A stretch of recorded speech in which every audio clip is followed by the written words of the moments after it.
This episode of PharmacyToDose, the Critical Care Podcast, is proudly sponsored by Chiesi. Chiesi is a family-owned, research-focused, sustainable pharmaceutical company accredited with both B Corp and a benefit corporation status. Chiesi is making global changes that benefits patients, providers, and healthcare organizations with forward-looking and impactful initiatives. Chiesi appreciates the integral role that clinical pharmacists play in patient care and are proud to support this community. To learn more, visit chiesi.pharmacytodose.com. Again, that's chiesi.pharmacytodose.com. The Critical Care PRN is dedicated to fostering the role of critical care pharmacists as essential members of the multidisciplinary patient care team. The Critical Care PRN's goal is to optimize drug therapy outcomes by promoting excellence and innovation in clinical pharmacy practice, research, and education. For more information, including how to become a member, go to critprn.accp.com. Again, that website is critprn.accp.com.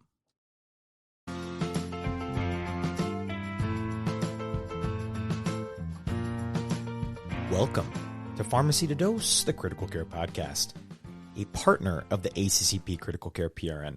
And I'm your host, Nick Peters. And wherever you are and however you are listening, thank you.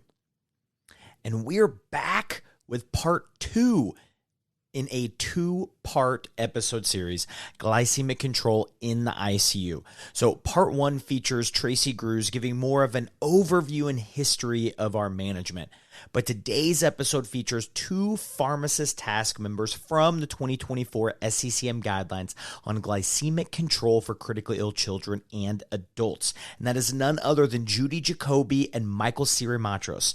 So we discuss how they both became involved in the guidelines, differences between the 2012 and 2024 version, which PICO questions were their focus, strongest recommendations, using clinical decision support tools, future research topics on glycemic control in the ICU, plus much, much more. This is an absolute treat. We're all lucky to get to hear the thoughts, advice, and education from these 2 pharmacy leaders. So sit back and relax because Glycemic Control in the ICU Part 2 starts right now. And we are joined by 2 very special guests. Michael Sirimaturos joins us from Houston, Texas, where he is the System Critical Care Pharmacy Services Leader for Houston Methodist Hospital. You find him on Twitter or X at Sirimaturos, his last name. And then the legend Judi Jacobi returns, former FCCM president. She may be retired from the bedside, but is still a master of critical care medicine and a pharmacy icon. I need to be clear, Judi did not give that intro to me. I created that intro just so everyone's on the same page with that. But you can reach out to her on Twitter or X at Judi Jacobi. Michael, Judi, how are you both doing today? Doing well. Thanks for having us. Same here. It's good to talk with you again, Nick. Yeah, it's like I got the Globetrotters on with me. We got people going international, people jumping all around the U.S. It's amazing. So I love that these 2 panel members, right, if you listen to the intro, specifically Vice Chair and Chair of the 2024 FCCM Guidelines on Glycemic Control in the Critically Ill. So lucky you all joined us. Reminder for the listeners, part 1 is available now. It features Tracy Grews, where we have more of a discussion into the landmark trials and an overview of glycemic control in the critically ill. But this episode, part 2, focusing on the 2024 guidelines, with, of course, our 2 amazing pharmacist panel members. So, Judi and Michael, had you worked together or collaborated on a project prior to these guidelines? Really not. I certainly had met Michael and, as I was involved in leadership, met a lot of people around the country. And luckily for me, when we were starting the task force for these guidelines, probably initially in 2018, I think is when we had our first informal meeting. He got wind of it and volunteered and joined us for this initiative. Yeah, it's one of those that I don't know that Judi probably remembers me, but I definitely remember her. I was presenting some research during my residency at FCCM Congress, and I was fortunate enough to have Judi as a reviewer of my poster, which was a glucose control related policy protocol that I was reviewing. So obviously, I was honored to have someone at Judi's stature and someone who's related to glucose control focusing on that area, kind of reviewing my poster, and then 10 years later, asking to join the Guideline committee, which I was fortunate at that point to have been a fellow and wanted to really get involved. And I saw that on the docket for the FCCM Congress that year, and reached out to her and just said, hey, this is a area of interest of mine, and I was just curious, like, who's allowed to be on the panel, and I would love to join if you'd allow me. What a cool story of just kind of reaching out to people collaborating. Now, you're chair and vice chair, so Judi and Michael respectively. How close do you all work together compared to the rest of the panel? Do you all have, like, I feel like this is the question of, like, do you all have a separate group chat from, like, the bigger group chat of the panel, or how often do you all collaborate? Yeah, we had two other people involved in our leadership group, as well as our methodologist, Kimia Anur Ahmad. And so really the five of us met often monthly for a period of time over really the probably official 4-year work of the task force. It was kind of a slow start, and then we had to wait for FCCM budgeting, and we had COVID in there. But the leadership group every month or two, and then the bigger task force sometimes that often as well, but often at best quarterly as this stretched on. So, a lot of what we're going to be talking about is the 2024 guidelines, but we're going to be referencing the 2012 guidelines. And for those maybe less familiar, referring to the document Guidelines for the Use of an Insulin Infusion for the Management of Hyperglycemia in Critically Ill Patients. So, Judi, were there any other panel members such as yourself who were both on the 2012 and 2024 version of these guidelines? Actually, we were able to repurpose and tap into that expertise of many of the people who were originally authors on that first guideline. My co-chair, Nick Bircher, Jamie Crinsley, Michael Agus, Susan Braithwaite, who's an endocrinologist who, when she joined the second time, admitted to some health issues, and sadly she died while we were working on the 2024. Amato Freire, Karen Sands, and Guillermo Perez were all carried over from the original guideline. So it sounds like a really good mix of people who kind of understand some of the historical perspective, right? Some of those names, right? They're famous names from some of those trials that we're all familiar with, but then also getting new perspective from all sorts of disciplines getting added on, because it looks like it's still multidisciplinary like the first guidelines were, which feels like that's kind of unique at the time compared to a lot of others, 2012. FCCM certainly has codified their standard operating procedures, but really since I joined FCCM in the early 80s, it gave me incredible opportunities to be on a lot of task forces because they've always been so adamant about having a multi-professional group. Now, obviously, we have a whole bunch more pharmacists to choose from than in those early days, but it's really an imperative. And we lost some nurses along the way, and so that was probably one of the biggest challenges in terms of maintaining our multi-professional group. When you dig into the text, one thing that I noticed, right, is that there are patient and family advocates on the panel. And kind of the language says they, quote unquote, participated when asked by a co-chair. So describe to us kind of when were they asked to participate and what kind of unique perspective did they provide? Because I'm sure they're thinking about things that are nowhere in the radar of you all, the experts, as you're going through this stuff. Yeah, early on, there was a discussion of adding patient or family advocates to the committee, and it was a unique perspective for myself to think about that. And I think obviously most of us would agree with needing to get an outside perspective, just like we do at the IRB level. You want people that are, outside thought to making sure that you're not just thinking in one bubble. And so they were actually part of most of our conversations and most of our meetings that we had, especially were asked to speak up related to items that we thought that really pertained to the patient's focus and what we wanted the committee to make sure that we really thought about the patient and what the patient would want out of it. And a lot of our tasks that we were looking at in outcomes really were looked at in light of what the patient would want.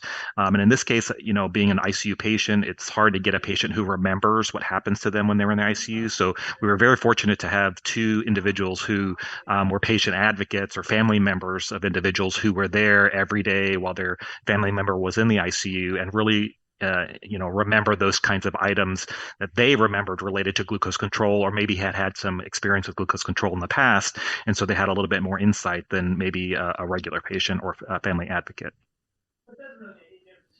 That's so cool getting the perspective of those, because I didn't even realize, I think any patient or family member could have a perspective, but those who literally went through a critical illness are these patients that we're talking about. What a cool perspective and, participation on that panel. Yeah, you're right. That's absolutely awesome.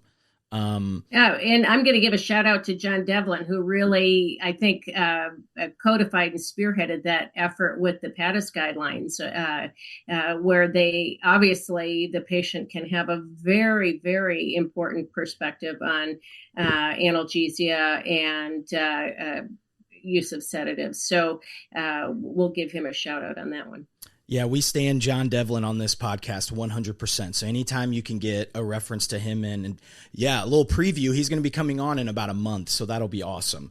But when looking at the scope of these guidelines, and it's highlighted in the supplemental content, what was the role of outcome prioritization as you look at what you're going to, ultimately cover essentially in these guidelines? So when we looked at outcomes, we actually let all the panel members come up with a list of what they thought was important related to glucose control. And then once we got that full list, we then sent that out for everyone to rank in order of importance.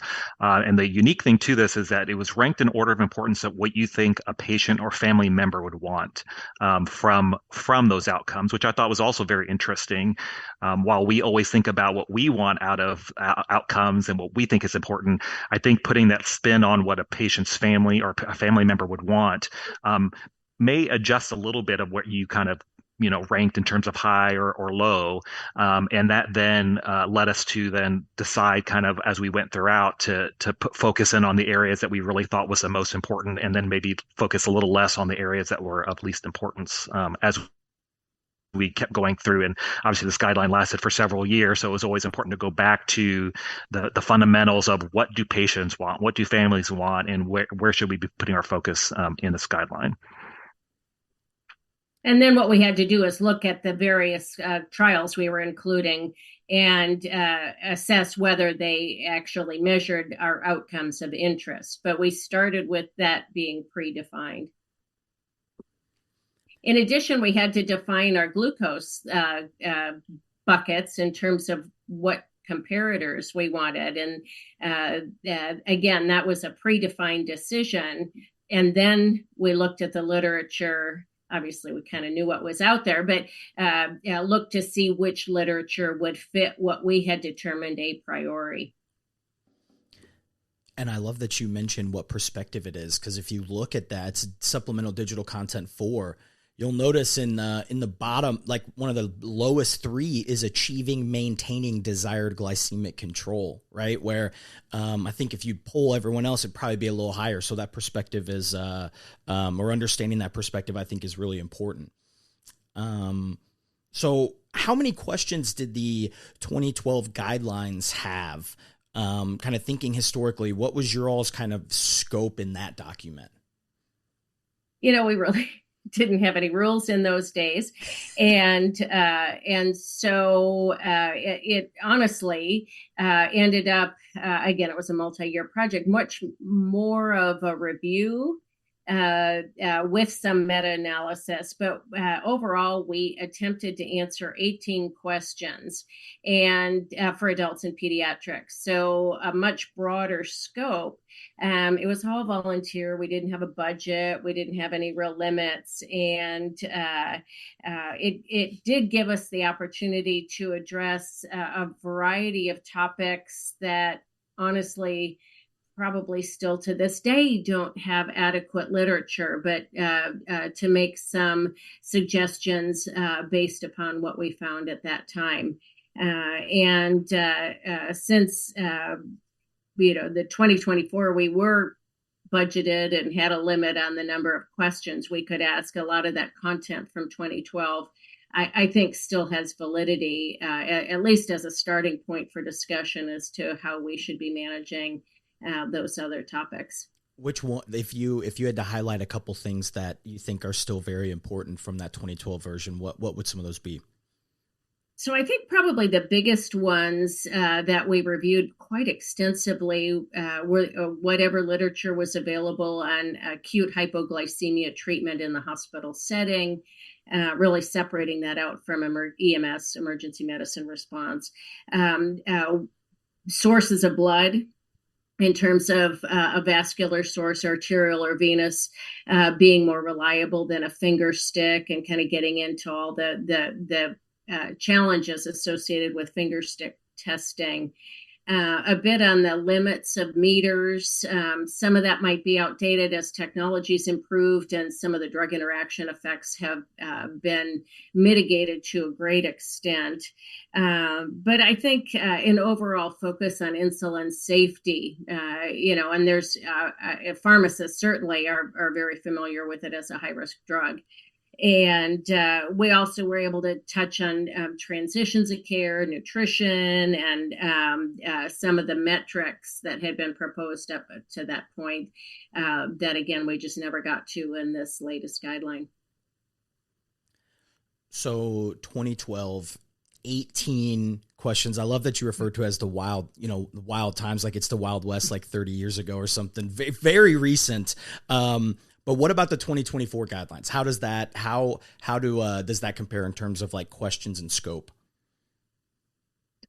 Yeah, so we were limited partially in the number of questions we can ask, and so we had to be very thoughtful in which questions that we wanted to go for with PICO questions. Obviously, the guideline style has changed. We use grade now as kind of the standard that FCCM uses, and with that, then you're allowed kind of so many questions. There's also a certain budget that we had to fall within, and then with this new guideline, we also added pediatrics, and so whatever question that we had on the adult side, more or less, we also asked the exact same question on the pediatric side, which is its own PICO question, and was kind of eating into our PICO budget.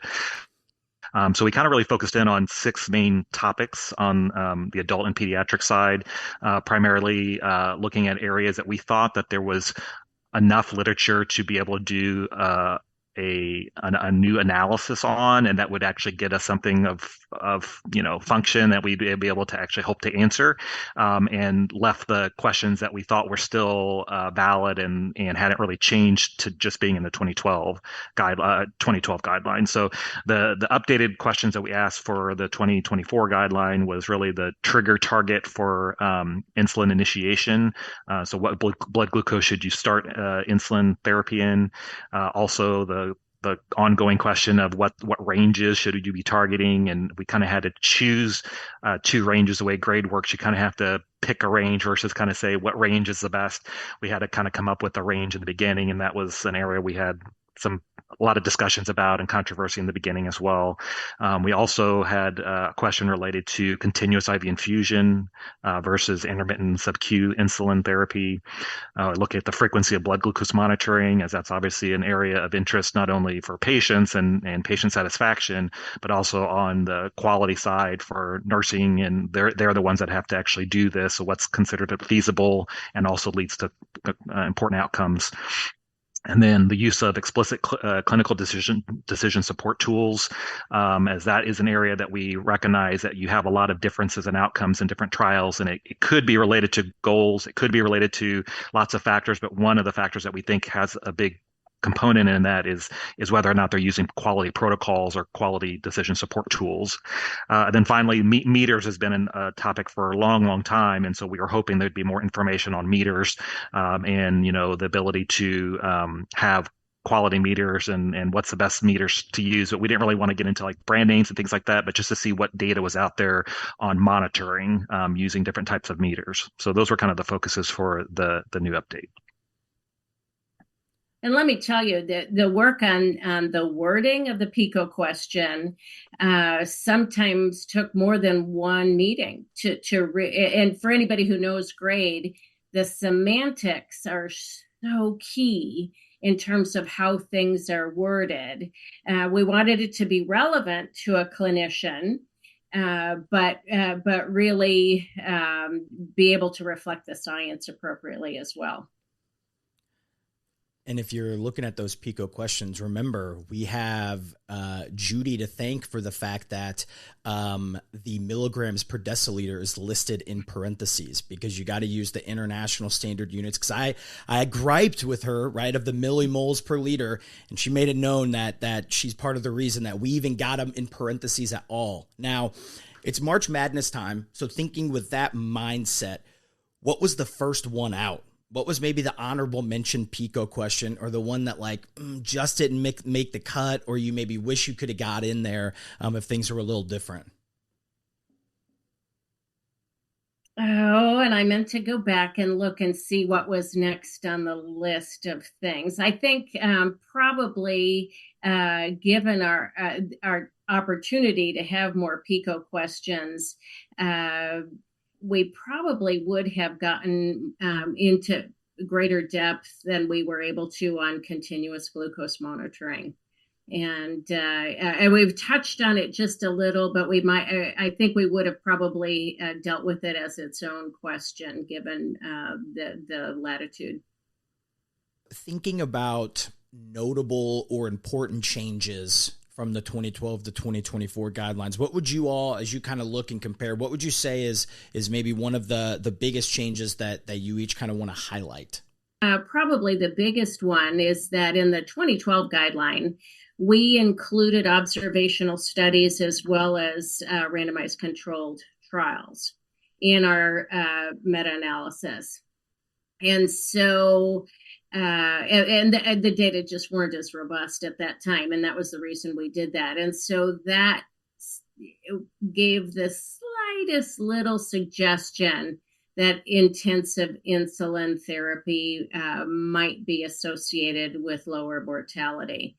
But much like the current guideline, there was no question that it was also associated with hypoglycemia.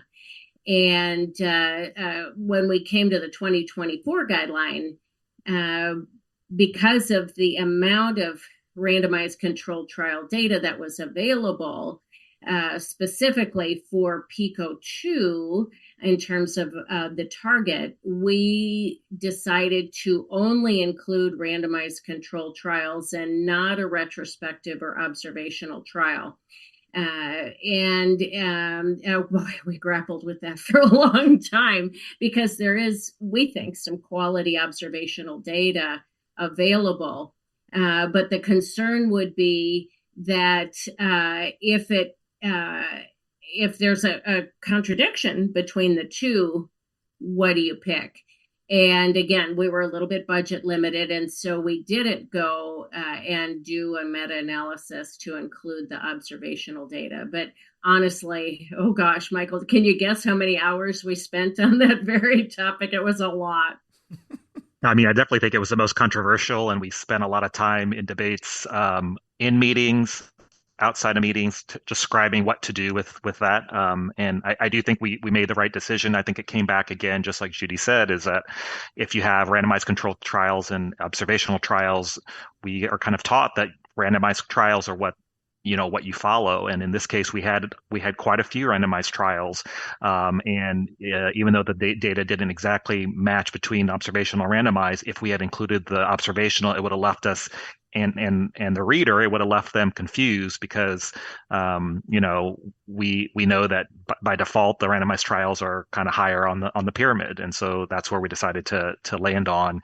But we do make comments to the observational trials and use that as a focus of research in the future, that we think that we really need more research in randomized controlled trials in some of those controversial areas where primarily the positive data comes from observational trials. And I think that's probably the best thing that we can do from the guideline is give researchers out there a topic to go after and to hopefully add to the literature so that we can try to include this in a future revision. In terms of one area that I thought was probably one of the more important changes, or maybe the more surprising changes, is again going to that PICO 2 question and what ranges we chose. I know that there was a lot of debate on that, and also when we described our results at the FCCM Congress, there was a little question related to why did you choose this and how did you choose this cutoff. So I do think that the cutoffs that we use, which was 80 to 139 as the lower end targets, may have been kind of a surprise for some people, as very few people use tight glycemic control targets anymore, but we needed to include the encompassment of kind of all the literature that's out there, which a lot of the historic literature used a lot of tight glycemic control lower ranges, even though we don't currently use a lot of those lower ranges anymore. And then I think even on the upper end, the 140 to 200 was probably a little bit of surprise for some people.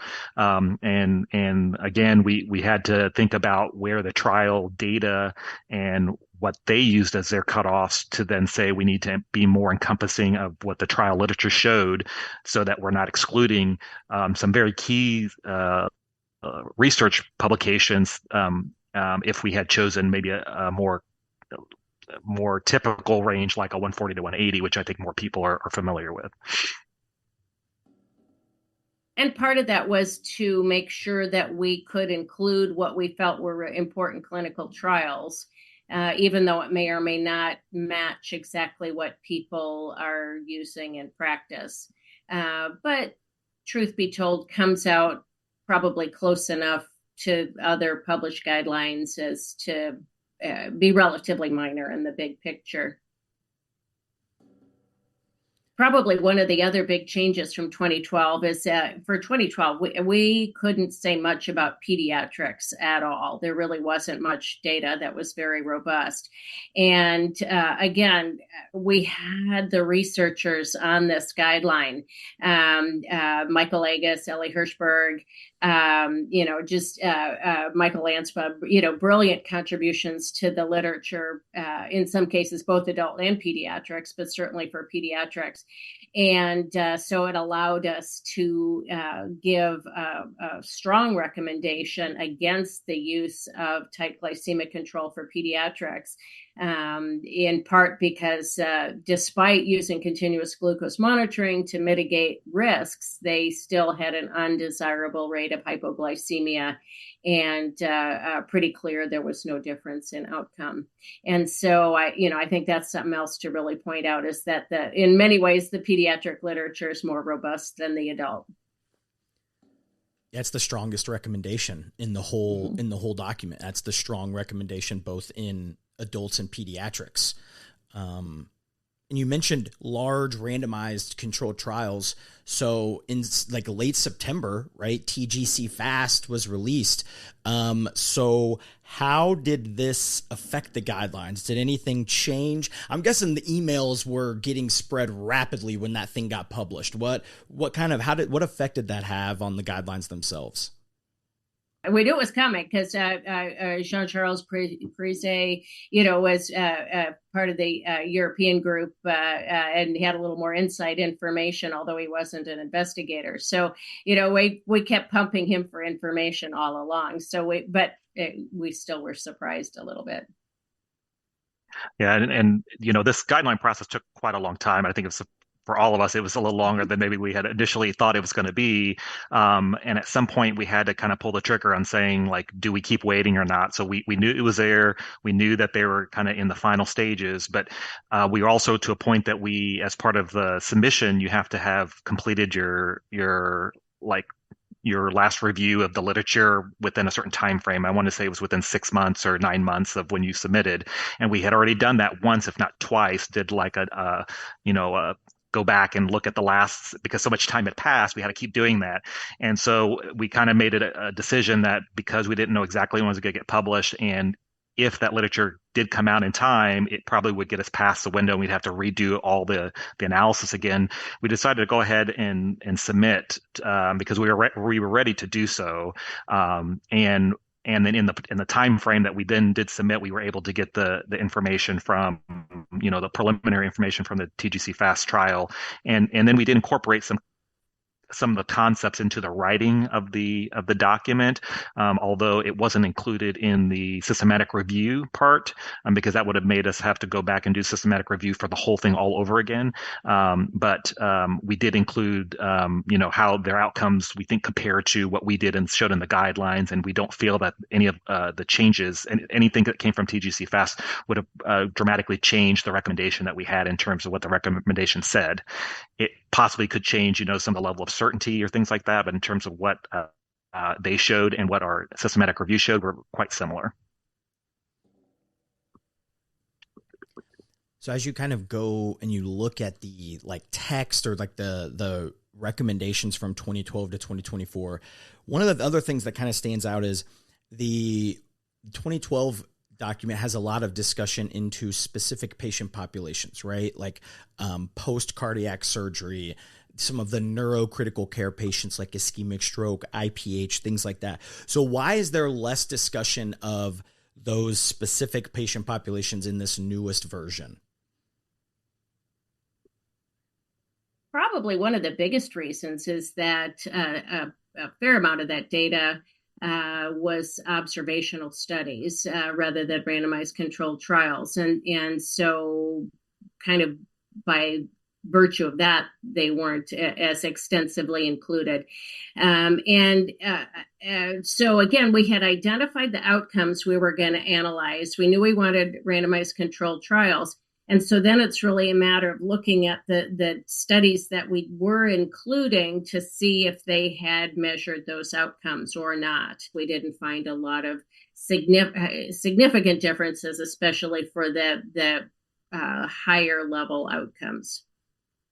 And we did try to pull, all those other types of subpopulations, trauma and cardiac and surgery, and where we could do a meta-analysis, we did, and we included that in several of the sections for sure. But most of them didn't have enough data or randomized trials to be able to actually include them into something that would be purposeful. So that's why we decided not to include them in the paper or in the discussion so much. So as we move a lot to grade methodology for these guidelines, right, one of the things you kind of start to realize is there's going to be some questions that are kind of unanswerable from our high level grade methodology. So as you were going through this, were there questions or maybe assumptions that we have that we're not necessarily going to be able to get this high quality level 1A evidence for or against?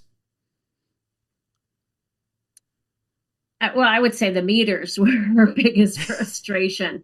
And in part, because if you're comparing one device or using one device, such as a meter or a continuous glucose monitor or whatever, and comparing it to what you deem as a gold standard, is there enough consistency in the methodology relative to patient outcomes to say one system or device is better than the other? And so most of them had surrogate endpoints of, an acceptable value in an error grid as a totally surrogate endpoint, and not necessarily a patient. Some of them would be patient meaningful if they're in the high risk categories, but so that type of comparison really wasn't conducive to doing a PICO question and answer. And there's a gazillion meters, there's many gold standards, depends on who's, is this a goal? Is your gold standard something physically in the lab run completely by your med techs in the lab? Is this device like a blood gas machine that's maybe in your ICU but still run by your ICU staff? And so there's just so many variables that, try as we might, we couldn't squeeze that one into a PICO format.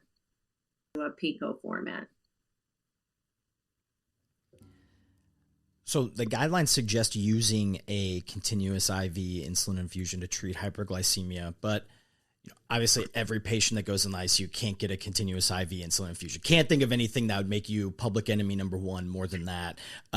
So are there specific patients or patient populations where sub-Q insulin might actually be our preferential, first line insulin administration kind of technique? Yeah, I think, obviously the guideline isn't necessarily trying to say that every patient needs to be on an insulin drip, and we don't want to make, enemies of our nursing colleagues that have to manage these patients. I think most of us would agree that sub-Q insulin, correction scales, basal bolus is probably the appropriate route for initiation of therapy in some patients, especially in patients that don't have, severely high hyperglycemia, patients that seem to have response to, relatively small doses of sub-Q insulin. However, those patients that once you recognize that you're not getting them in control despite making appropriate adjustments, patients that tend to be labile or have, episodes of hypoglycemia because you're maybe not able to estimate the changes that happen in the patient, whether it be, changes in nutrition, changes in glucose that they're getting, patients that are having, episodes of sepsis or whatever that makes them kind of unreliable, and you know that you probably need more short-term and more frequent monitoring and dosing changes. And those are probably the patients that we really recommend that switching over to continuous insulin infusion. Obviously, for centers also that have bed capacity issues in which sending them to an ICU isn't possible, and you might have a policy or a procedure in a hospital in which you can only use a drip in the ICU or maybe a step down unit, then those I think are appropriate patients to try to get them in control. But control means trying to give them moderately aggressive doses that of sub-Q insulin instead of just giving them these baby very conservative doses, because you're just not going to cut it with giving someone 1 to 2 units of insulin in a patient who maybe has diabetes or has some kind of steroids on board. You really need to have something of a little bit more substance in those situations. So. Well, and even in the early days when we were really pretty adamant about tight glycemic control and use of an insulin infusion, clearly the workload issues are an overriding concern. And so Jamie Crinsley, who was part of our author panel and both sets of guidelines, I give him full credit still for his 2006 paper where they described the use of rapid-acting insulin, Novolog, Humalog type insulins with every 3-hour glucose monitoring. So, you've cut down the frequency of monitoring, and as Michael said, you just set some limits as to how many, outside of whatever your goal range is that you're going to allow before you look at either adding long-acting insulin or switching to in continuous infusion. That's still that determined how we practiced for many years, and with every 3 to 4 hour rapid-acting insulin, and you can get a lot of patients through. The other piece of it now, if you do look at the Gunst paper in the New England Journal of Medicine this past fall, the TGC-FAST, for their high target group, only about half the patients actually were on insulin. And so it's going to be a major workload factor as to how you set your targets as well. So do the 2024 guidelines, do they emphasize hypoglycemia less? Or because when you look at the 2012, it feels like there's 3, 4, even 5 pages devoted to it. How does the 2024 version kind of address it? Not a lot, honestly, other than probably our biggest emphasis was on a protocol that is well demonstrated to have a low risk of hypoglycemia, putting the onus really on your diabetes quality assurance teams, which I think everyone should have, to really know your local data. And I'll let Michael speak to that because that's been such a big focus for his group.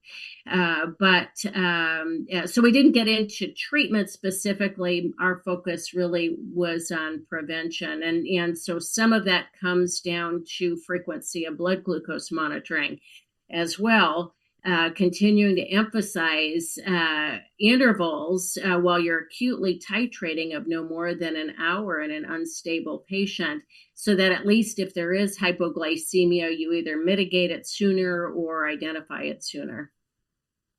I think that's a perfect example between the 2012 and 2024, as we felt that the information from the 2012 guidelines related to hypoglycemia was still pertinent.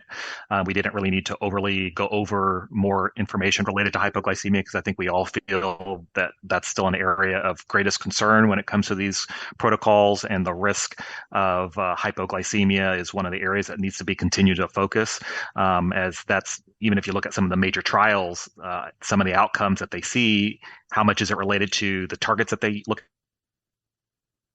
at versus their rates of hypoglycemia that they saw, and it's hard to kind of pull out those differences between one protocol to or one study to another.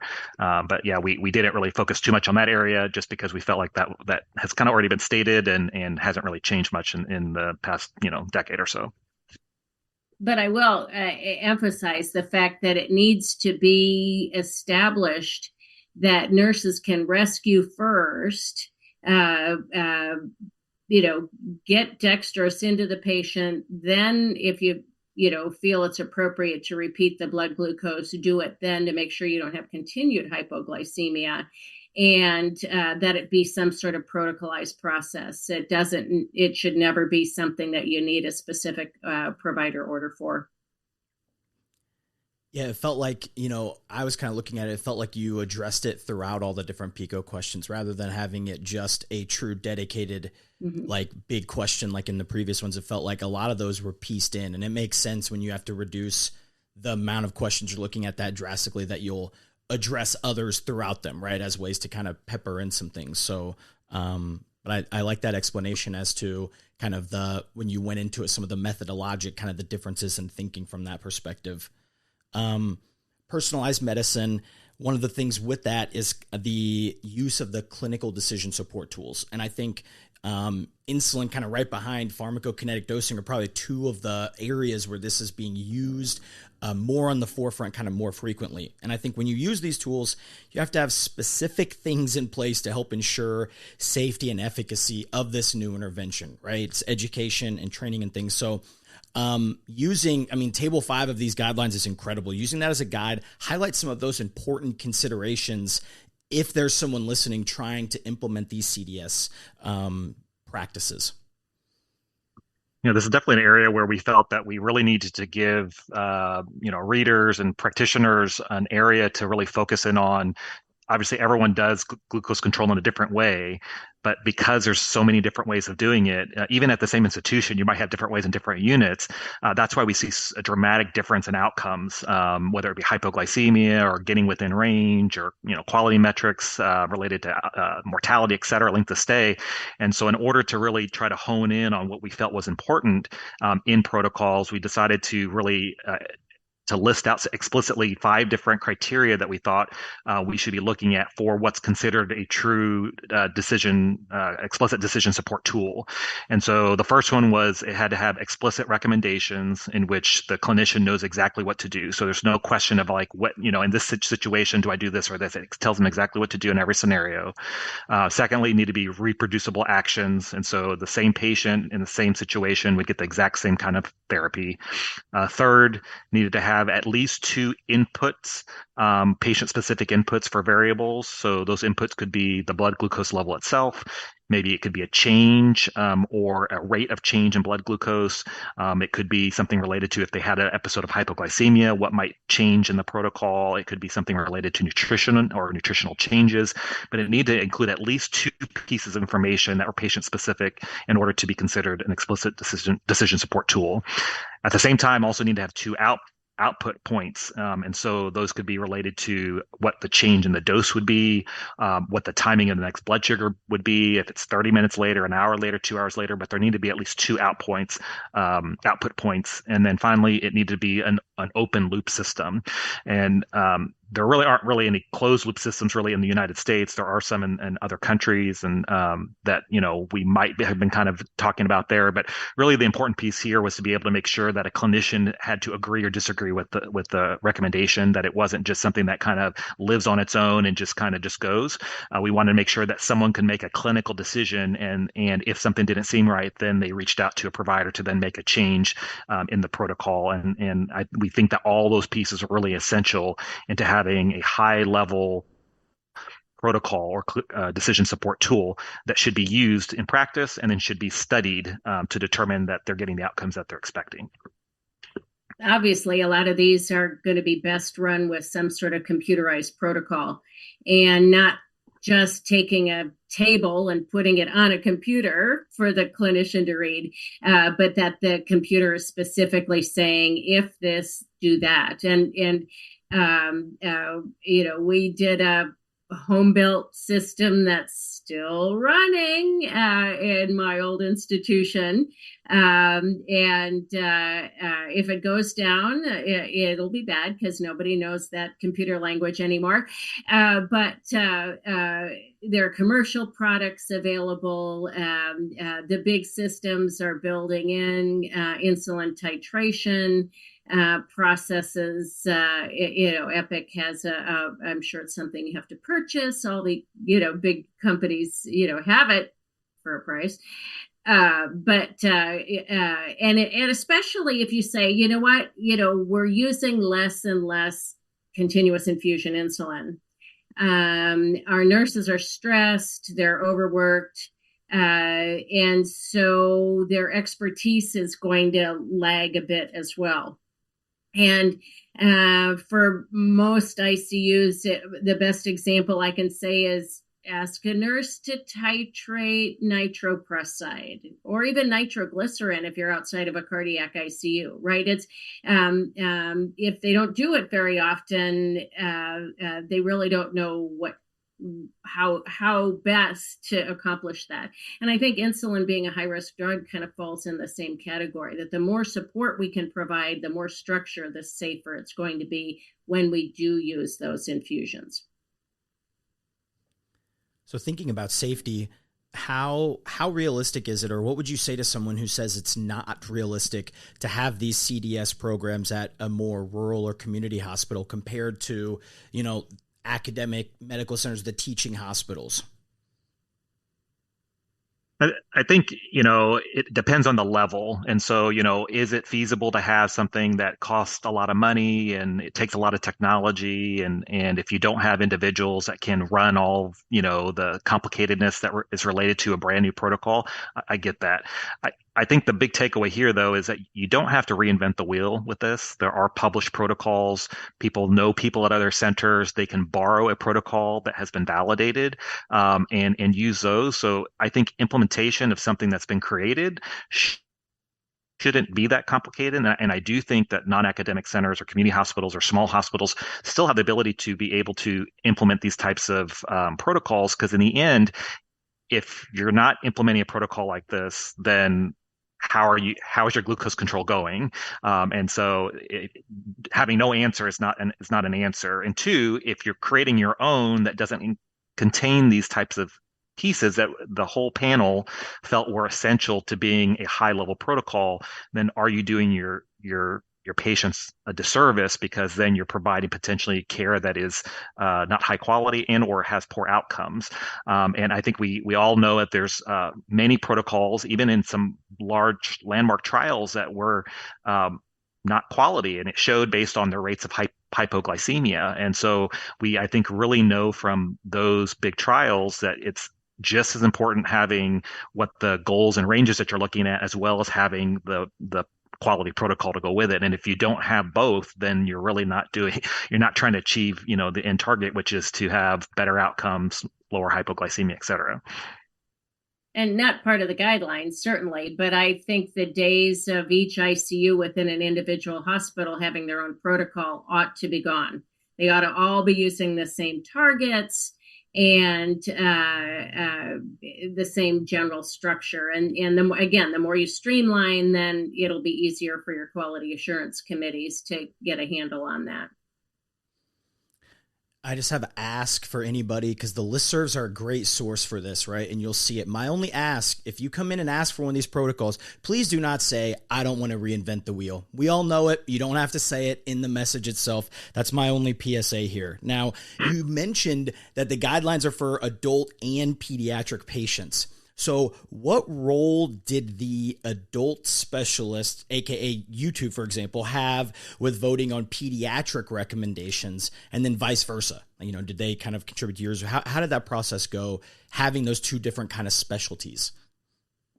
Well, I think knowing my weakness in pediatrics, I haven't even cross-covered peds on a weekend forever and ever.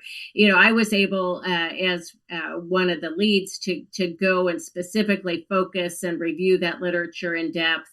But we truly relied on our pediatric experts to lead the way. And when it came to actually doing the final vote on the pediatric statements, many of our adult committee members abstained because they didn't feel like they had the expertise in that specialty area.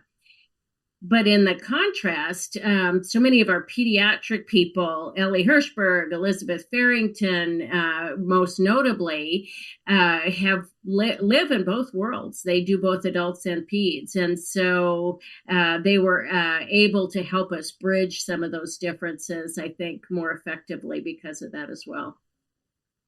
I think a lot of it too, when it came down to discussion, especially in the beginning, the PEDS group could have picked a different PICO question, a different target, but almost everything kind of said, what we're doing in the adult world, we think is the exact same kind of question that we should look at in the pediatric world. And so I think if anything that helped align a little bit between the peds and the adult world is that we were looking at the exact kind of question, just a different population, and what did the outcome show.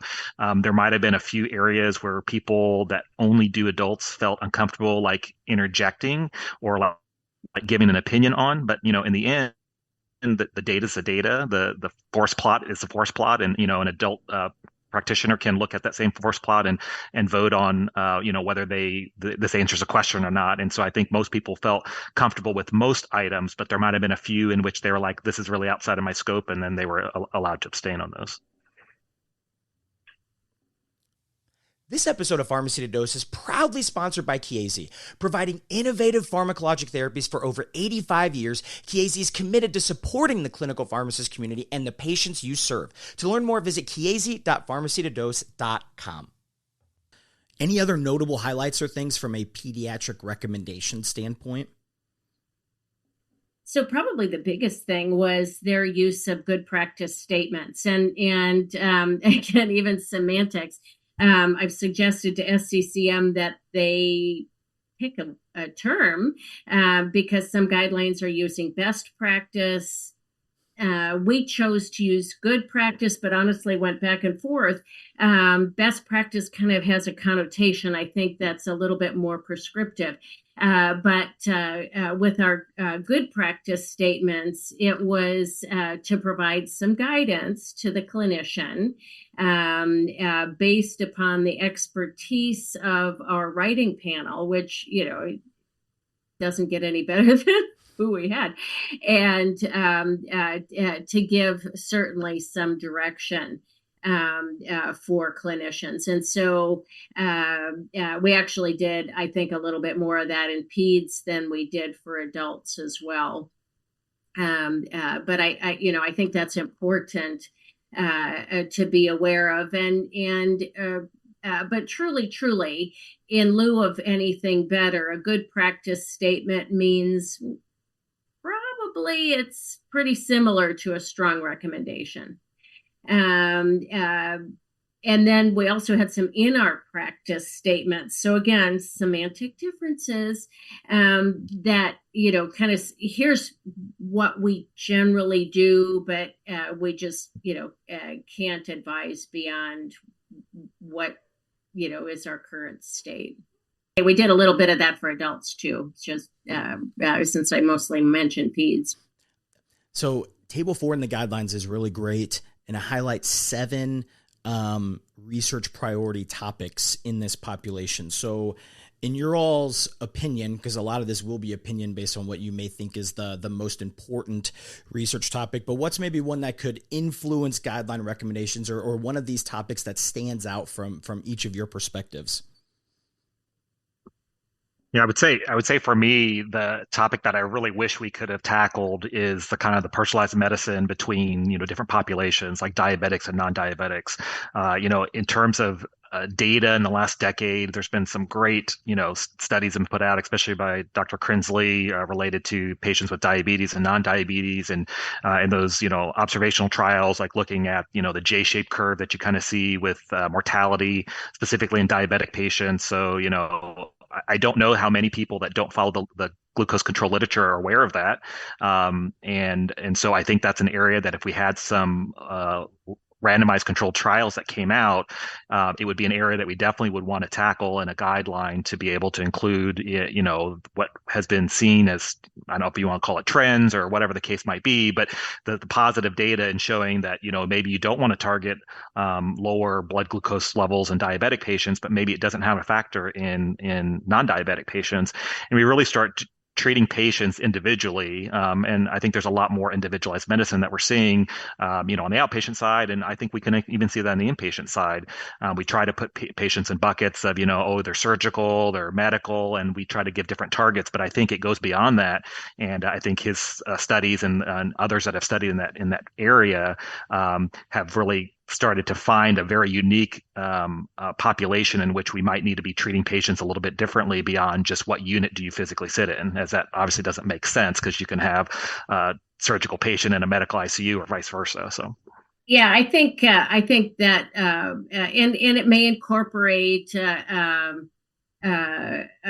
variety of different metrics, maybe based on glycosylated hemoglobin and relative to chronic blood sugars, and to come up with some sort of ratio to set your targets based on that. The data are observational in that area, but pretty compelling. So I think certainly warrants additional research.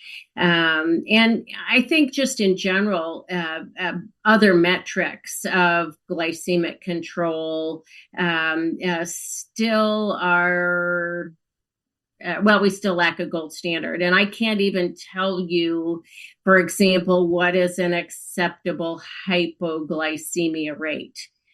Certainly our early clinical trials had rates as high as 15%, and clearly unacceptable.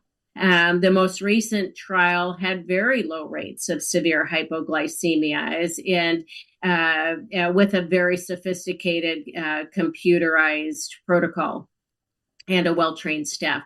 So, so the truth lies somewhere in between. And I really think we need to set a metric that becomes something that sites can compare themselves with. Certainly in the U.S., the CMS targets, at least measuring hypoglycemia in general, I think are going to help us kind of hone in a little bit on what's going on hospital-wide, and maybe it'll generate some data for hospitals to look specifically at their insulin infusion patients if that's their primary population who ends up getting measured as a CMS hypoglycemic event.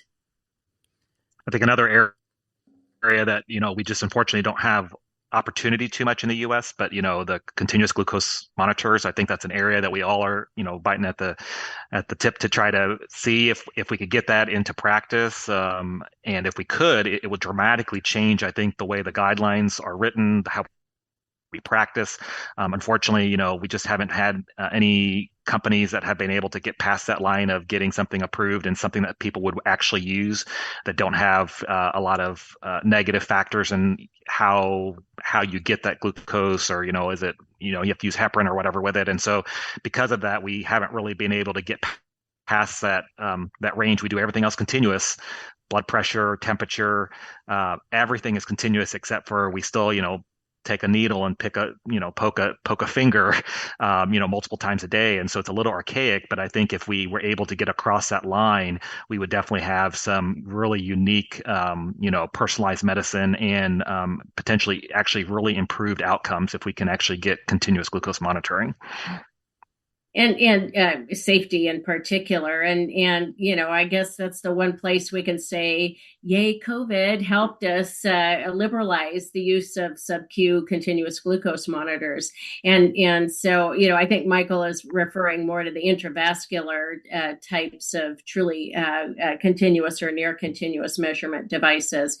Certainly there may be a role for the sub-Q devices in select patients, but there are enough patients who, despite our best efforts, still are not great candidates for sub-Q monitoring. And even if they are used in a limited basis, you still need to double check those values in some manner. So it's progressed, but it's still not entirely ready for prime time.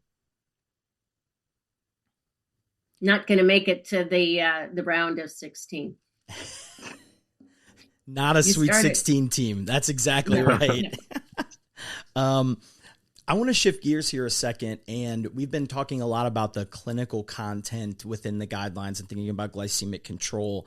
But when we're lucky enough to hear from two people, and especially the two pharmacists involved in the whole guideline process, we gotta talk and dive into a little bit of that. So from your all's perspective, because I think you'll both probably have different perspectives, what do pharmacists need to do or continue doing to keep being involved on these multidisciplinary guideline panels? I guess for me, when I first asked to join on this guideline, I came from an area of thinking, am I qualified? I haven't been in practice for, decades, or I'm not necessarily well known in this area. And so I put a lot of doubt in myself, but at the same time, I knew it was an area that I was very passionate about. It was an area which I had done lots of quality studies, lots of posters, lots of presentations. And I felt like I had done a little bit of my homework on this, but it's you have a little bit of that kind of imposter syndrome of like, I don't know, like, that I should be allowed to be on the guideline, or if someone's going to look at me saying like, why is this guy there? And so I think the only thing I would say is you need to put yourself out there. You should feel like, hey, as long as you have done the work, as long as you are, versed in the area, and whether published on it, presented on it, doesn't hurt to reach out to whoever's, leading a panel or a guideline and just say, hey, like, I'm interested. Hey, this is what I'm willing to do, or this is what I'm interested in helping with. Could you use someone like me? And I think a lot of individuals at the time, that was me 7 years ago, but I think a lot more individuals probably would step up if they felt that, you didn't need to be the, Judi Jacobis of the world, which is, there's nothing wrong with that. But at the same time, like, there's only a handful of people that kind of get to that level. And in order to be able to, put your foot out there, you really have to advocate for yourself, I think, at sometimes, and be willing to put in the work. And I think that's another big area that, for individuals, it's not about just being part of the group. You have to be willing to do your part in the group. And I think that's kind of what sets an individual apart. And obviously pharmacists are individuals that can definitely set themselves apart by being used to doing a lot of the work, whether it be at committee levels, et cetera. This is also something that has shown in guidelines as well. Oh yeah, pharmacists are good at organizing, and you give us a deadline, and certainly we're going to get it done as close to that deadline as possible. FCCM has done outstanding work in terms of developing a standard operating procedure for guidelines. They've opened up the process to even submit an idea for a guideline. The form asks for lots of information like who would you include, and kind of asking for a little bit of structure to begin with. So for an individual to go in and say, I think I'll write a guideline, it's pretty intimidating from the onset. And as we've taken away business meetings from the Congress, I think it's much more opaque to know what's even in process. And so I think that's an opportunity that the next phase for the college to make that, a call for, and I know it's a double-edged sword to do a call for volunteers. You're liable to get a lot of people, but I think that's a real opportunity for them to not have the same old people all the time and to really find some of that untapped expertise to be involved in writing a guideline. And so it's really a matter of the chairs and co-chairs to put on their multidisciplinary, multi-professional hat and say, all right, who's published in this area? Last time I had an opportunity to suggest people for a guideline. That's what I did. Who's published in the area, and for us, perhaps more seasoned people to pay it forward and really help advocate for the folks who are doing the work now. In defense of that, it can be hard. As someone who I'm always trying to find people to talk about specific topics and things, if you're not necessarily out there with your expertise, how is anyone going to know? So that's I like both of those different perspectives. Now, one of the other things through kind of talking with others on these panels is that manuscript writing is different than other peer-reviewed publication writing. So what's a tip or something that you learned kind of related specifically to the writing of like a guideline manuscript? Probably the biggest thing was you have to be really well-versed in the standard operating procedures. And so going into the guideline, we started knowing we had a 3,000 word limit as our starting point. And even to the abstract has a very specific word number for each section. And so when you start to allocate it out for each PICO, you're down to a very small number of words per section. And yet you have to still present the data. And even that format is outlined for you in terms of how you are to present that data. And so that the amount that you actually have, so you've got your evidence and your meta-analysis result and evidence to recommendation, where you get a chance to at least have a little bit of discussion about it, and then your research topic section. It's very challenging to cram all that information into one piece. And so you're not going to get a big narrative review like we did in 2012, because that latitude's just not there. I think for me, I was brand new to this process. I told Judi from the get-go, I don't know anything about writing a guideline, but I would love to learn from you. So she was great to learn under. And if anything, I would say the tip would be to have like a Judi or someone who's been part of the process before to really kind of guide the process, because it can be very overwhelming. Even just in the beginning, learning the grade process, I found that to be extremely overwhelming. We had many sessions to learn about how grade works and what it means and the process. And so I think having, someone who has been through the process before is essential to keeping the process going and to making it kind of smooth for everybody. I think the other kind of takeaway that I had is, making sure that you're just persistent in reading by section. It can get old to even us because at some point you've read the same thing over and over again. And so sometimes you got to just like sit down and say, I'm just got to focus on this one section and I'm going to read it. I'm going to read it again. I'm going to do that. And then I'm going to come back to the third section on a different day because otherwise it starts all kind of just blending in and you're not actually picking up the pieces that you need to be picking up. Because I think you're so focused on just getting through it, and it's really about doing the right thing. And having a short or a small word count is a blessing, and also the devil too, because you want to say a lot of things, but if anything, it helped to keep you like as concise as possible. And if anyone knows me knows that I have lots of words when I should only be using little, and so it was a good practice of being able to say like, how do you say this 1,000-word thing in 300 words because you're only given 300 words. And I still don't know if we actually met that word count, Judi, because I feel like we knew what the word count was and then we just said, well, we're gonna have to just leave it as is because there's nothing else that we can take out. So yeah, we did our best, but and so that's why you end up with an executive summary that's actually published in the print journal. And the full document is now an electronic document only. Both with the appendices and kind of recognizing the hazards of guidelines of the past. I will point out, though, structurally, FCCM has really put their money where their mouth is in terms of doing guidelines properly.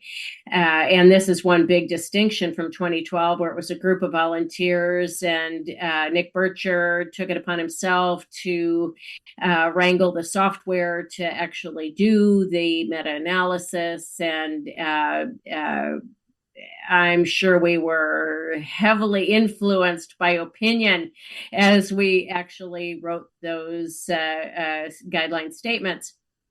And FCCM, we mentioned the budget, it now pays for a librarian, someone to do the systematic review. And we use the guide group out of McMaster's. And so it's kind of that functional arm of the grade group who are more scholarly and focused on the process. And we had a brilliant methodologist, Kimia Anaraman, who is also an intensivist. And so not only is she good at the methods and, the process, but she lives in that world enough as well. So it that component and the structure that goes with it really, make all the difference in the world. And moving ahead, FCCM's goal is for a guideline to be completed in 18 months. And that includes the 4 to 6 months of reviews. And so I don't know if that can ever happen, but they've put their line in the sand on that one and given everybody a target. If you heard me laugh at the beginning of Michael's answer, I wasn't laughing at the advice of having a good experienced person with you. I'm more laughing. It's like, all you need is Judi. You just have a Judi Jacobi, it'll be fine. Everything will be perfect. Well, when I was working full time, it made a huge difference in terms of how efficient you can be on any one project like this. I never had protected time. And so it would be, I'm going to take a day off and work on the project or on evenings or weekends. And so when you do rely all on volunteers, it's going to take longer. But with a methodologist and the college cracking the whip a little bit, one of my shout outs is for SCCM staff. We now have a guidelines coordinator on staff who helps with a lot of the scheduling and minutes and keeps everyone on track. And so truly, that has made this all a much more professional endeavor.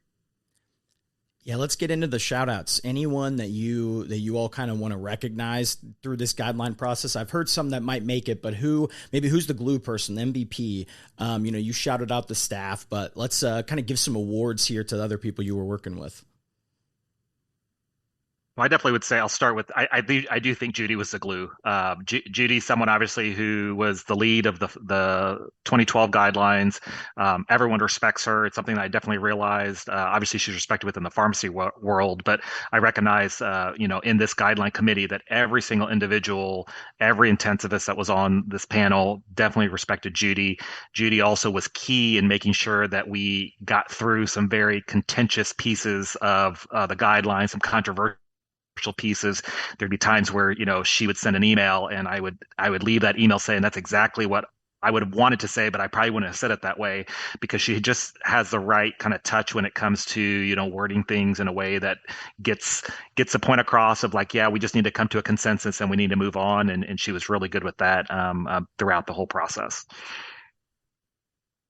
And I mentioned Kimia Honor Amand and brilliant, and she wrote a lot of the evidence portions of the paper, and was so good at helping us through her role as a methodologist. That was why we assigned her as the lead author of the paper. But honestly, Michael is one of the best editors you could ever want to have, as somebody who can come back and say, well, is this really how we want to say it, or to give suggestions on better wording, and again, incredibly responsive throughout the whole process. But the one other person I want to mention is Jamie Crinsley, Dr. Crinsley, who is absolutely one of the most passionate people I know about glycemic control, and has accomplished with his own staff amazing patient care and generated data. And for those of us who have been in clinical roles, who are doing good stuff every day, we know how incredibly difficult it is to either generate the data or get the paper written. And he's accomplished both. And he pushed us in a lot of ways to think differently, to expand our view. And one of the best things you can do on a guideline group is to either have a contrarian or somebody who's really going to push you. And he was absolutely essential in that role.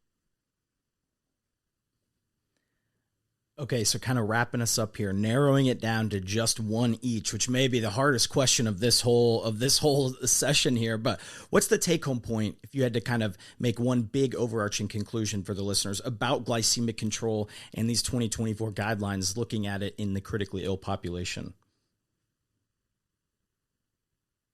I think for me, obviously, I'm passionate about glucose control. I've been passionate about it since I was a resident. My project as a resident was glucose control related, and I've stayed in that field for many years. I get it that it's not a sexy topic. I get it that, not a lot of people maybe have passion for it. I do think it's still a very important topic, and just like everything else that's cyclical, sepsis is big until it's not, and stress ulcer prophylaxis is big until it's not. I think glucose is still in that phase of, it's still important. We still know that there's work that's needed in the field. CMS has picked up on it and has made an effort to say that hospitals should be looking and setting metrics for glucose control, even though there hasn't been any like major changes in the literature or publications or guidelines that have come out. They have added that as a new feature this last year.